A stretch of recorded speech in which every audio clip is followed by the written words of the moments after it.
ಮಾಡ್ಲಿ ಅಂತ ಎಲ್ಲ ಕಾರ್ಕೋನ ಕರೆದು ಹೇಳಿದ್ರು. ಗುರುಗಳು ಎಲ್ಲ ವ್ಯವಸ್ಥೆಯನ್ನು ಮಾಡಿ ಅವರು ಸ್ನಾನ ಪೂಜೆಗೆ ಹೋದ್ರು. ಧಾರವಾಡದ ಮೃತ್ಯುಂಜಯಗಳು ಪ್ರಸಾದಕ್ಕೆ ಹೋದಾಗ ಒಳಗೆ ಪ್ರಸಾದ ಮಾಡಿದ್ರು, ಹೋಳಿಗೆ ತುಪ್ಪ ನೀಡಿದ್ರು, ಸೇವಕರು ಪ್ರಸಾದ ಮಾಡಿದ್ರು. ಅವರು ಪ್ರಸಾದ ಮಾಡಿ ಮತ್ತೆ ದಾಸೋಗದ ಕಡೆಗೆ ಬಂದ್ರು. ಸಿದ್ಧಲಿಂಗ ಅಪ್ಪುಗಳನ್ನ ನಾನು ಬಹಳಷ್ಟು ಯೂಟ್ಯೂಬ್ಗಳಲ್ಲಿ ಸುಮಾರು ವ್ಯಕ್ತಿಗಳ ಬಾಯೊಳಗೆ ಕೇಳ್ತಿರ್ತೀನಿ. ಒಂದು ಕಡೆ ನಿಲ್ಲೋದಿಲ್ಲ, ಒಂದು ಕಡೆ ಕೂಡೋದಿಲ್ಲ. ಒಂದು ಸ್ವಲ್ಪ ಸಮಯ ಸಿಕ್ತು ಅಂದ್ರೆ ಸಿದ್ಧಲಿಂಗ ಅಪ್ಪಗಳು ಏನ್ ಮಾಡ್ತಾರ ಅಂದ್ರೆ ದಾಸೋಗದೊಳಗೆ ಹೋಗ್ತಾರ, ಎಲ್ಲಿ ಕೆಲಸ ನಡೆದಲ್ಲಿ ಹೋಗ್ತಾರ, ಗೋಶಾಲೆಗಳಿಗೆ ವಿಸಿಟ್ ಕೊಡ್ತಾರ. ಮತ್ತೆ ಶಿವಕುಮಾರ್ ಮಹಾಶಿವೇಗಳ ಕನಸು ಏನಾಗಿತ್ತು, ಮೆಡಿಕಲ್ ಕಾಲೇಜು ಸಂಪೂರ್ಣವಾಗಿ ಚೆನ್ನಾಗಿ ನಡಿಬೇಕಾಗಿತ್ತು ಅಂತ ಸಂಕಲ್ಪ ಇತ್ತು. ಆ ಸಂಕಲ್ಪ ಶಕ್ತಿಯನ್ನ ಇವತ್ತ ಪೂರ್ಣಗೊಳಿಸಿದಿರುವಂತ ಮಹಾತ್ಮ ಅಂದ್ರೆ ನಮ್ಮ ಸಿದ್ಧಲಿಂಗ ಅಪ್ಪಗಳು. ನೋಡು, ಗುರುವಿನ ಕನಸನ್ನ, ಗುರುವಿನ ಸಂಕಲ್ಪವನ್ನ ಸಂಪೂರ್ಣಗೊಳಿಸಿದ್ರು. ಅವ್ರು ಏನು ಉದ್ದಾನ ಶಿವಯೋಗಿಗಳು, ಶಿವಕುಮಾರ ಮಹಾಶಿವೇಗಳು ಏನು ಕನಸು ಕಂಡಿದ್ರು, ಏನು ಸಂಕಲ್ಪವನ್ನು ಹೊತ್ತಿದ್ರು, ಇವತ್ತು ಆ ಸಂಕಲ್ಪಗಳು ಸಾಕಾರಗೊಳ್ತಾ ಇದಾವೆ. ಅದೇ ತರನಾಗಿ ಧಾರವಾಡದ ಮೃತ್ಯುಂಜಯಪ್ಪಗಳು ದಾಸೋಗದೊಳಗೆ ಹೋದ್ರು.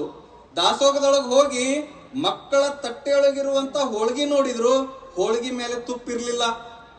ತುಪ್ಪ ಕಾರ್ಕೊಂಡು ಮನೆಗೆ ಒಯ್ದಿದ್ದ. ಗೊತ್ತಾತ ನಿಮ್ಗೆಲ್ಲ? ಅಪ್ಪಗಳೇನು ಬರ್ತಾರ, ಏನು ನೋಡ್ತಾರ, ತುಪ್ಪನ ಹೋದ್ರಾತಂತ ಕಾರ್ಕೊಂಡು ಮನೆಗೆ ಒಯ್ದಿದ್ದ. ಅಪ್ಪಗಳು ಧಾರವಾಡದ ಮೃತ್ಯುಂಜಯ ಅಪ್ಪಗಳು ಒಂಟಗಾಲ ಮೇಲೆ ನಿಂತ್ಕೊಂಡ್ರು.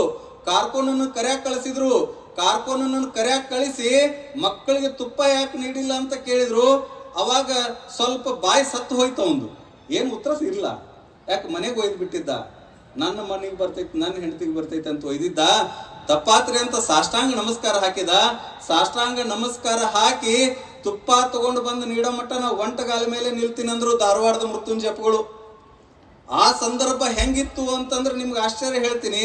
ತುಪ್ಪ ತಗೊಂಡು ಬಂದು ಮಕ್ಕಳಿಗೆಲ್ಲ ನೀಡಿದ ಮೇಲೆ ಮಕ್ಕಳಿಗೆ ಸಾಷ್ಟಾಂಗ ಹಾಕಿದ್ರು ಮೃತ್ಯುಂಜಯಪ್ಪಗಳು.